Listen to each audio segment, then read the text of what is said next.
Today, I kind of want to talk about, in my opinion, the smartest Smash tubers of all time. I'm not sure if that's true. Smartest Smash tubers. Say that 3 times fast. Smash tubers.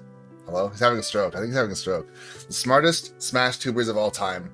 Because I don't know how these guys just knew, but right from the very beginning of the game, they somehow just knew that this game was not going to be nearly as competitive as Smash 4.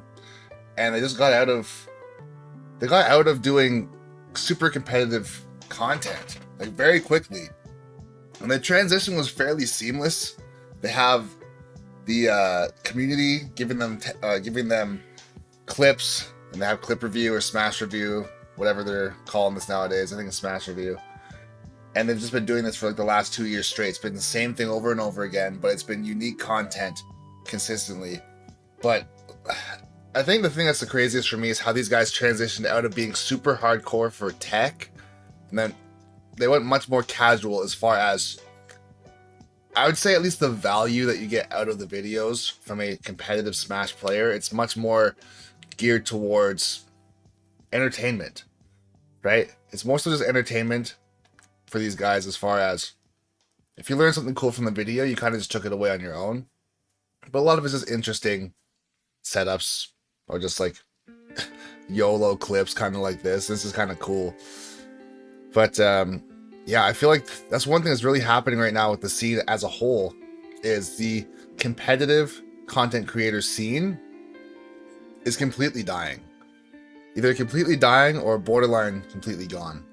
And I say that on a larger scale, because I say that, of course, there are smaller YouTubers or Smash tubers who do guides. I consider myself one of them. But the majority of the big YouTubers that did guides, they really aren't doing it anymore. Or they're not doing it nearly as much as they used to. Because before, I remember back in Smash 4, Beefy Smash Dudes used to put out a crazy game-breaking tech like once every other week.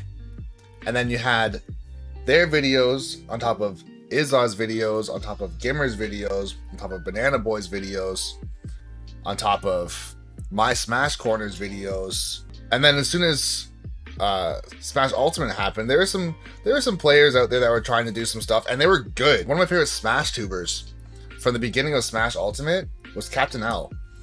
And I don't know if you guys know who Captain L is, but he's a Pikachu player. He did the lightning loops thing. He did some tech on like mods for Pikachu and Pichu. Captain L put out videos on how to SDI Pikachu or Pichu's down smash lightning loops, and he was actually doing important tech, and then he kind of just quit the game entirely. It's like, okay, I guess so. But besides that, I feel like I'm trying to think of other players who kind of just were doing stuff and they kind of just stopped. At one point, there was a point in time, like during the beginning, like Zero was putting out videos like how to play Shulk or how to play Chrom or stuff like that. Like, it wasn't really super in depth, but like, of course, even for him, he switched from more competitive, obviously as a competitor, so that was his background, to more casual, because it just turned out that this game didn't have that crazy deep tech people were looking for. Like, of course, ESAM still does stuff like here and there, but I just feel like the shift has been so crazy. I think, like I was saying, like some of the players that were competitive since the beginning of time, it's kind of, I wouldn't say that's all that they know, but they've transitioned more so to the stream clip stuff as their way of entertainment, because they don't want to do this. They don't want to copy Beefy Smash Dudes. Honestly, Beefy Smash Dudes, they're copying PewDiePie. Like, even in their first episode ever, let me see if I can find it. So yeah, like I said, they actually copied PewDiePie. I wouldn't say there's no such thing as an original idea, but a lot of people don't really want to do this. And it wasn't Lawai, I did meme review. Like, that's why it's called review. We are going to react to the clips you guys sent us, and we call it Smash Review. Wait for it. There you go. That's all I wanted to show you. It's by no means an exposed video or anything like that, but it's like they took an idea that was already absolutely flourishing and they just kind of guided it towards Smash, and it was hyper successful, ultra successful, which is insane.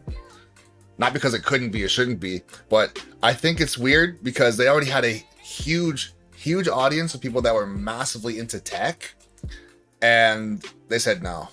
It's like, nah, this is not going to be long-term sustainable.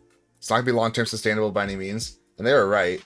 Like, a lot of the tech and stuff that I'm putting out, even still, it's I'm not grasping at straws. Like, I can still come up with ideas, but a lot of it's more like just general information rather than groundbreaking tech. Like, that's what these guys are known for, as far as, in my opinion.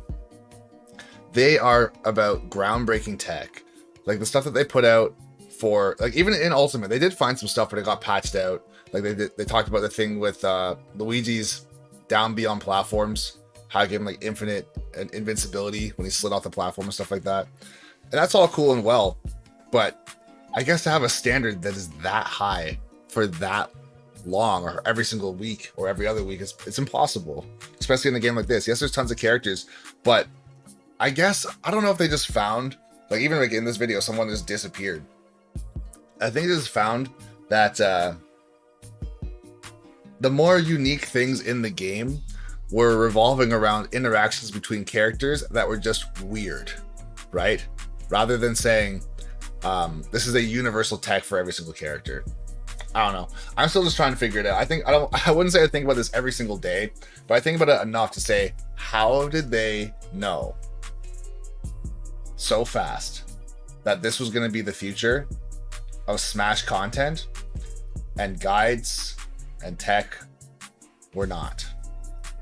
Mars reviews clips and videos. Yeah, he does. That's the thing too, is I'll do like reviews on sets and stuff like that. And I'm sure meta of Smash could just turn into all I do is review sets and just look at top level play. The thing is, obviously COVID is putting a huge wrench in that, and the ability to actually have top level sets offline consistently, where I could watch a video every single day, or watch a video on a big tournament that happens every single weekend, and then turn it into a video where people are getting value out of it. Like, I guess I could do it. I'd like to do it eventually, and I'd be all good and well. So I'll tell you, honestly, I still will. Like, that's one of the other things that's super genius. I still will watch this to not necessarily try and pick it apart and see what I could figure out, to be like, oh, this is some crazy tech that they just reacted to, but I'm gonna go deep into it and turn it into a video. I don't ever think of it like that. I more so think of it from a competitive standpoint to say, I didn't even know a character could do that in some wacky matchup, and it does help me for coaching. So indirectly, whether they tried to do it or not, like, what is this?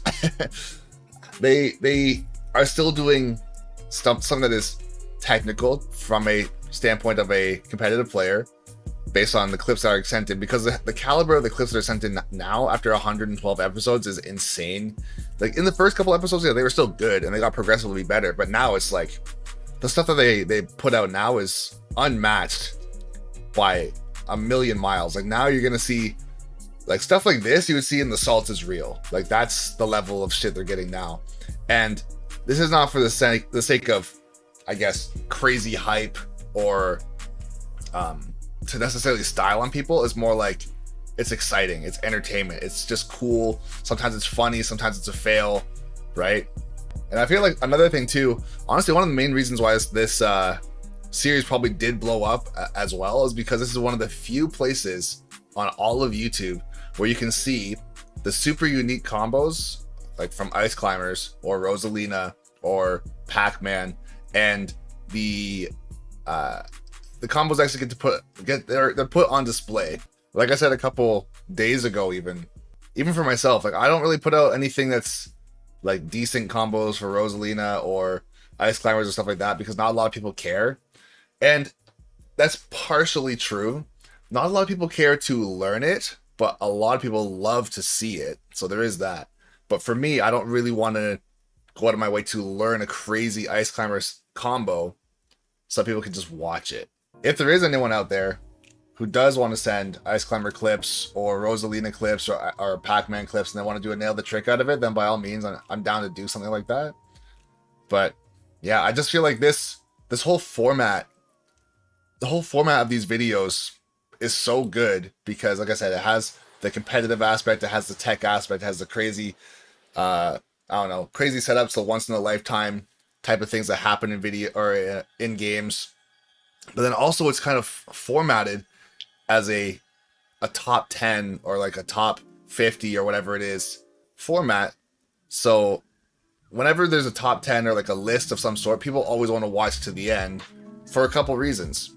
They want to see if their clip got into the video, number one, and they also want to see what was the best of the best. So it keeps people watching for the entirety of the video. And also getting the community mixed into your videos so much like this as well is every single person who made it in shares the video as well. Like, as far as squeezing every ounce of watch time and views and shares and comments and anything ever out of a video, it doesn't get better than this. It really doesn't get better than this. It sounds like I'm like absolutely in love with this, but honestly I am. As far as, it couldn't really be done better right now. I don't think it could be done better than this, just because it's like the longevity of this is it's an infinitely consistent format of video that is never the same, which is borderline impossible. Like, even for me, I thought about doing like, oh, I'll do ledge trapping videos for every character. It's like, okay, it's gonna be the same thing every single time. It's like, okay, stand at this distance. If they jump, do this. If they roll, do this. If they do get up attack, you can do this. At certain percents, you can get kills or whatever with these moves. And it really is the same thing over and over again. But this, like, you have, like, even getting a chance to go to like a casual stage and having items and stuff like that. Oh, what's going on? Right? Just doing stuff like this, where it's like a competitive player wouldn't watch a casual video, but once again, you get a chance to just slip this video in here. It's like, now it's just happening. You're just gonna watch this. It's like, oh, that was kind of cool. I didn't know that was a thing. Cool, I guess. Right? Another player or another YouTuber that does a really good job of stuff like this too, in my opinion, is PK Beats, and he does, I think it's the random smash facts, and it's P Jiggles who does the useless smash facts. But yeah, like, just get sauced on, kid. Like, what's going on?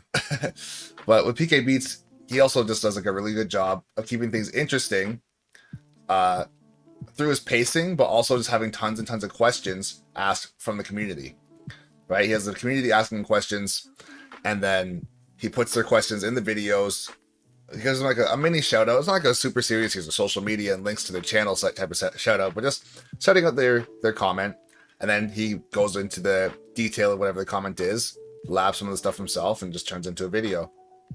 And I feel like that format, like, it just brings in so many different types of players, I guess, right? Because even for this, you can be someone who is brand new to Smash, and you can watch this stuff and be like, yo, I have no clue what's going on, but it looked hilarious, or it looked cool, so I'm gonna buy the game, or try this stuff myself, right? And then you have people that are absolute top players as well. Absolute top players who see this stuff and it's like, okay, a lot of this is not viable, but it is funny to sauce on people, so I might try this on my stream. Like, something like this is like, bruh, why'd that happen? Is that true? No, it's not true. I'm sure they're discussing that right there, being like, he could have just air dodged. It's not DK, it doesn't work, right? Oh no. Oh no, not the shield break. Yo, we sauced him. Like, something like that, it's like, yo, that is a competitive setup if you know about that, right? Like, that was tree into watering can, push away into back throw or something like that when it was growing.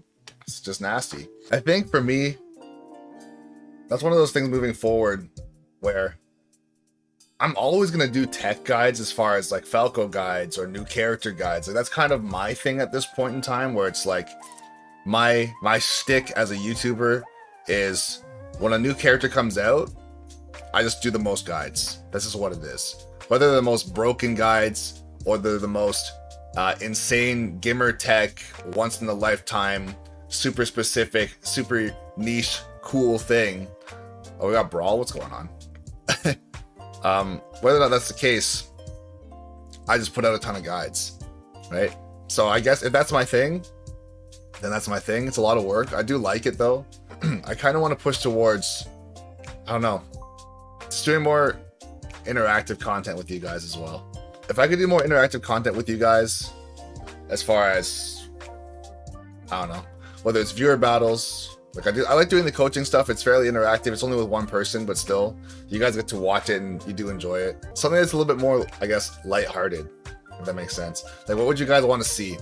I already know that I could ask anybody that question a million times a day, and I will always get, I want to see Falco nail the trick, and that is it. What about bringing back one stock go? There's potential for that too.